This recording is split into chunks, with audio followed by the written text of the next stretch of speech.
Hello there. Yes. Well, finally it's the weekend. It's felt like forever. Really didn't feel well yesterday. Not pleasant at all. Anyway, today I want to return to a subject that I was on about 2 weeks ago. Did a video about a bit of research that the Free Speech Union had churned out, which I thought was somewhat iffy. And I think I did say in that video that it would be used as a definite example of truth, according to Toby Young et al. Well, the Daily Skeptic, Toby Young et al. Have managed to, yes, produce a piece on it, and here it is, the scandal of the thousands sacked for wrongthink. Yes, and there's very much cancelled Graham Linehan there. You may recall not having seen him for maybe anything upwards of 5 seconds on your media feed, or indeed being interviewed by the BBC, or indeed getting an article in the Daily Telegraph and various other places, because he's been, cancelled. Anyway, in this piece, which is written by an anonymous person, lest the wokists like me laugh at them too much, they kind of double down on this stuff, right? And I will read out the primary findings of the survey, which was done by a social media company, a social research company, the sort of thing you sign up for when you want to rate soap or something. And 800 people they got, and it was weighted oddly. See my previous video. Anyway, let's look at the findings, right? 62% of workers said they had to conceal what they really think about EDCI. The C is climate there, by the way. Training they've received. 22% have been compelled to say things they didn't believe. This rises to 31% among BAME respondents. I wonder what that is. We don't know because we don't know what the questions were. 45% report that the training that they've received conflicted with their personal, religious or political beliefs. 41% had left a job because of their employer's promotion of woke ideology. Now at that point I'm going to sort of put the brakes on, screeching halt. 41% of a representative sample of the British population have left a job because their employer was too woke. Okay, let's just magically think that that might be right.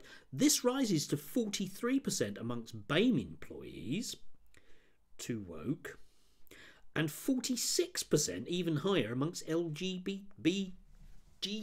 people. Really? So if you're an out gay person or a lesbian person or a trans person at work, you don't want to work for a woke employer. Leave that one hanging wildly in the air whilst you ponder how on earth that can work. Anyway, moving on, 36% said they'd witnessed staff being penalised in some way by their current employer because of the EDCI training. In some way? We don't know. This includes 12% who have witnessed staff being fired for the same. Now, when I did my video about the original bit of research, I basically sort of pointed out that that is patently laughable. It's laughable, okay? Because if you get 12% of the British population, working population, as they have done here, you end up with 3.5 million people in the UK have witnessed somebody being fired. Leave that one just in itself, just hang on to that thought for the moment. Being fired, right, for questioning EDCI training. Okay? Think about it, okay? Have you ever witnessed anyone being fired at work, okay? Out of, a sort of long-term job. I don't mean when you're kind of 16 and you're stacking shelves in Tesco's. I mean an actual job. Right, have a think about that. 12%. But this particular article doubles down on it and insists that, well, probably.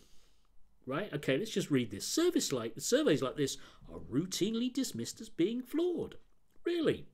But the methodology here was sound. The survey ran between 25th of January and 31st, 2024.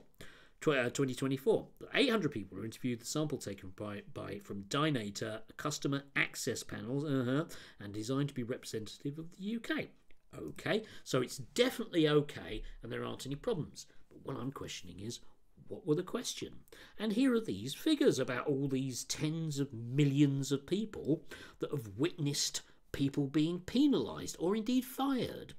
3.5 million people have witnessed somebody being fired because they question wokey training at work.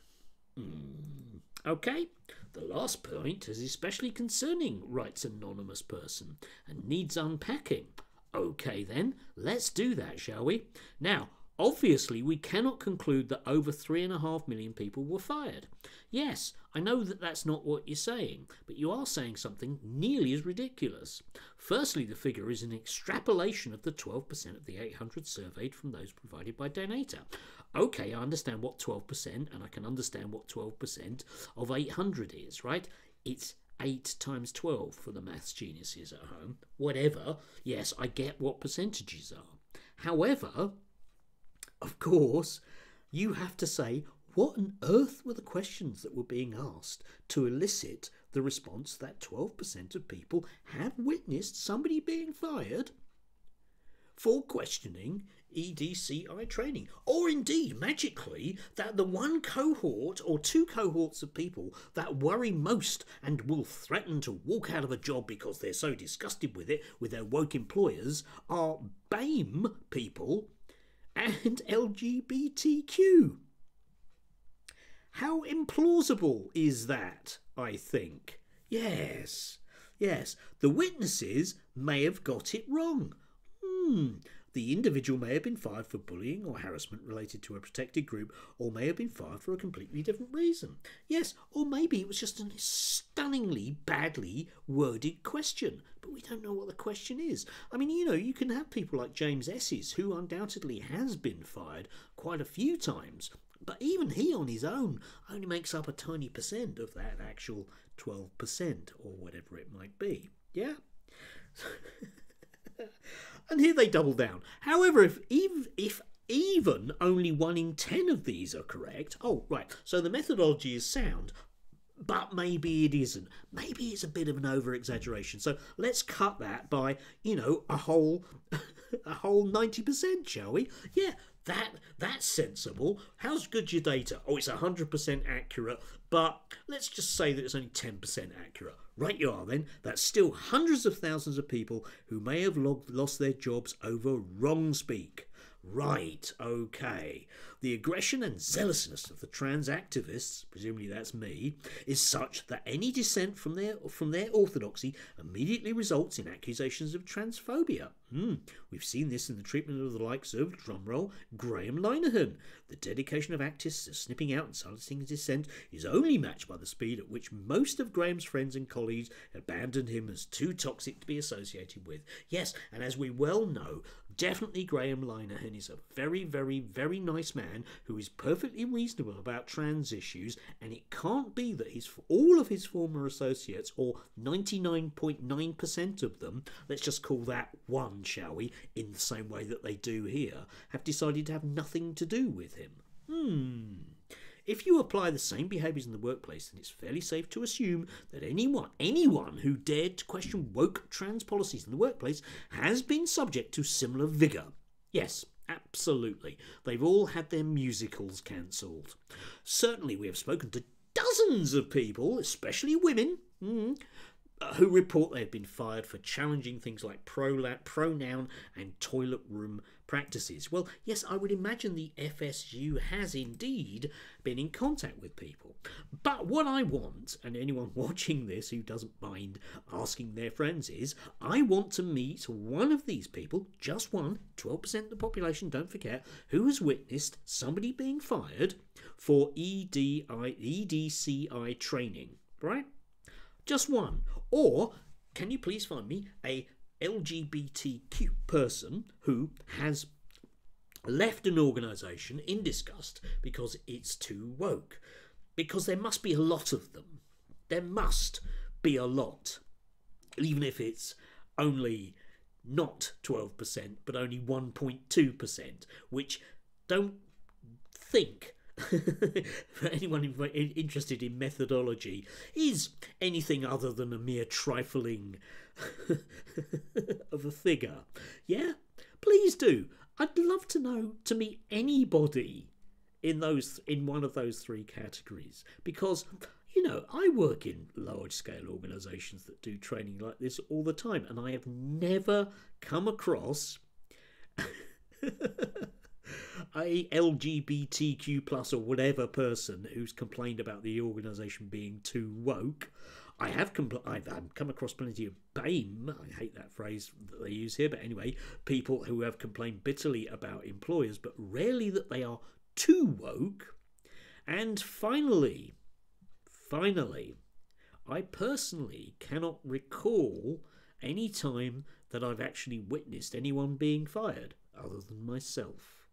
So please do help me out here, because if it's 12% or indeed 1.2%, I'd love to meet these people. Or indeed, if you know anyone that was actually contacted by this organisation, because I'm willing to bet that this organisation was tasked with finding these things out. I think somebody was slightly overzealous with the way that they counted things. I've said this before about certain aspects of data collection. You often find this with Tufton Street. They will ask OR questions, which are designed to elicit a very positive response. Yeah. Do you know anyone who's been fired for EDCI training? Or do you know anyone who may have been fired for EDCI training? Or have you ever heard of somebody on the internet who's been fired for EDCI training? Or do you like strawberries? If it's yes, please tick this box, because anybody can load these things. But utter farce. Anyway, please do as well read the entire article, because it does contain a lot of other really interesting things, like suggesting that people from thousands and thousands of years ago thought like modern human beings. Hint, they don't. That's not the way that thoughts work. And also that all of this stuff is having a really detrimental effect on British productivity. I know you thought it was just that whole kind of late capitalism with very poor wages thing, but apparently it's all the BAME types and the LGBTQ plus types who, are fretting at work because it's all too woke for them. Anyway, please do have a lovely weekend. At least I don't think it's going to rain today. It reminds me of a UB40 song. Enjoy.